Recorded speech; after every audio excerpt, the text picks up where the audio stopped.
It's extremely valuable to take a moment and realize what just happened. Mandalorian history might have been changed forever with this moment between the armorer and Bo-Katan. There's been centuries, if not millennia, of Mandalorian conflict, always interfighting. Their enemies didn't have to even lift a finger at times because they were already exasperated between fighting each other, meaning Mandalorian clans, always having stern beliefs against one another instead of focusing on the enemy, aka this time around the Empire. Well, with the armor now allowing Bo-Katan to freely remove her helmet, recognizing she does not have the same core beliefs as them, is something that is extremely important, not just in Star Wars, but I think it was a great message all around for us fans as well. It's really hard to take a change in your beliefs in a while, at least ease them up a bit. We have clearly found this to be the case with the armor and the Children of the Watch. For crying out loud, Din Djarin did not even remove his helmet in Season 1 in front of an organic being. It was in front of a droid just so that he could get healed. Then one time, also in Season 2, in the finale, I understand that, but in that Season 1 finale,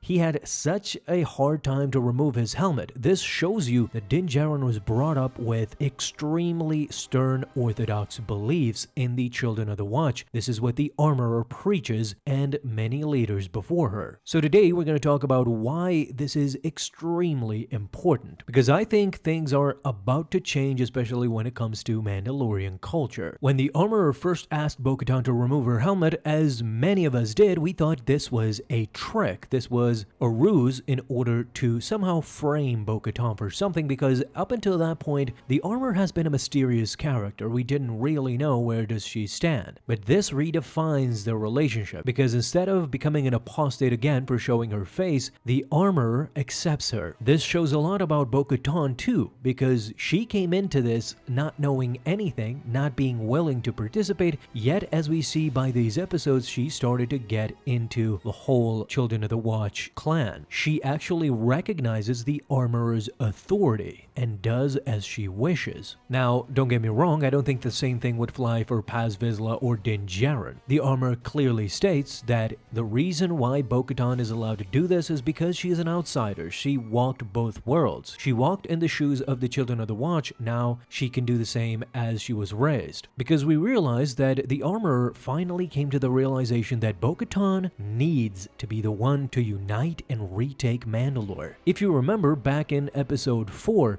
the armorer kind of ignored Bo-Katan's mythosaur sighting. She actually confided only in her that she saw a mythosaur inside the living waters. However, the armor didn't seem fazed. She believed that she might have dreamt it or something to that effect. What changed her mind is the moment when Bo-Katan took over the leadership role for the Children of the Watch. Even Paz Vizsla followed her rule just in order to save his son. One way or another, that reptilian that grabbed Paz Vizsla's kid made Bo-Katan top of the hierarchy. She was thrust into the leader position, she took it with both hands, and now even the armorer could not ignore Bo-Katan's leadership qualities. One time they hated each other. Bo-Katan was refused as a Mandalore leader because she took the Darksaber under false pretenses, not in combat. Well, now even the armorer has realized who Bo-Katan really is. She was meant to lead the Mandalorian people. Many fans, of course, naturally were hoping that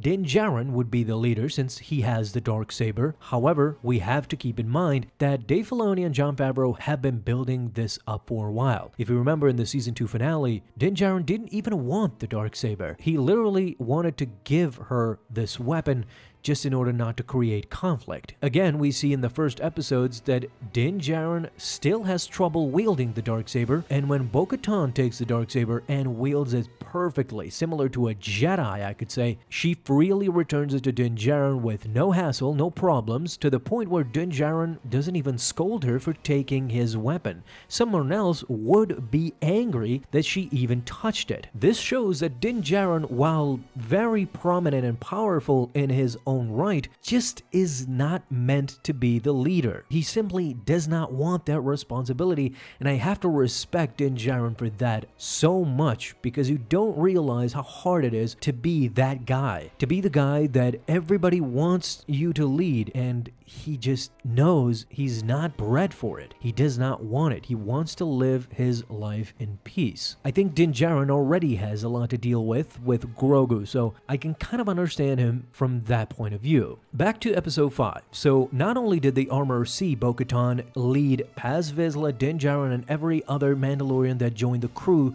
together, she was the main culprit in bringing back that kid. What's more fascinating, of course, is that, as she says so herself, Bo-Katan is extremely unique because now she has walked both ways, both worlds. Bo-Katan was born to a royal house, Clan Kryze. She served in the Death Watch for a time. She also fought alongside the Rebellion and Star Wars Rebels. If you take a step back, there's literally nothing Bo-Katan that she has not done. Keep in mind that many Mandalorians are not proficient with saber fighting. They have their tricks under their sleeve. They can handle themselves good with a rifle, with a blaster. However, I could wager that not many of them could handle themselves with a lightsaber in hand. Well, Bo-Katan has that covered also. What the armor realized is that by earning the covert's respect as she did, she proved that she can follow the old ways of Mandalore. This gives her the unique ability to empathize with everyone and unite everyone at the same time. In the end, when she gives the Mythosaur sign to Bo-Katan, she explains that the Mythosaur is a sign that it is time for a new age of Mandalore. Up until this point, the armor envisioned this as a new age where all Mandalorians followed the way. But now she sees it as one which every different clan can live peacefully with one another. And the staging area for this, as we saw in the last episode, will be Navarro, because this is their new home. Temporarily, I'd wager, because their plans of retaking Mandalore, their own planet, has been made clear now that they found out that it is not toxic after all. It was all Imperial propaganda. Guys, let me know all your thoughts down below in the comments. Thank you so much for watching this video, and if you enjoyed, leave a thumbs up down below, subscribe for dailies. Now you have an awesome day, Star Wars fans. I'll see you in the next video, and may the Force be with you. Until then.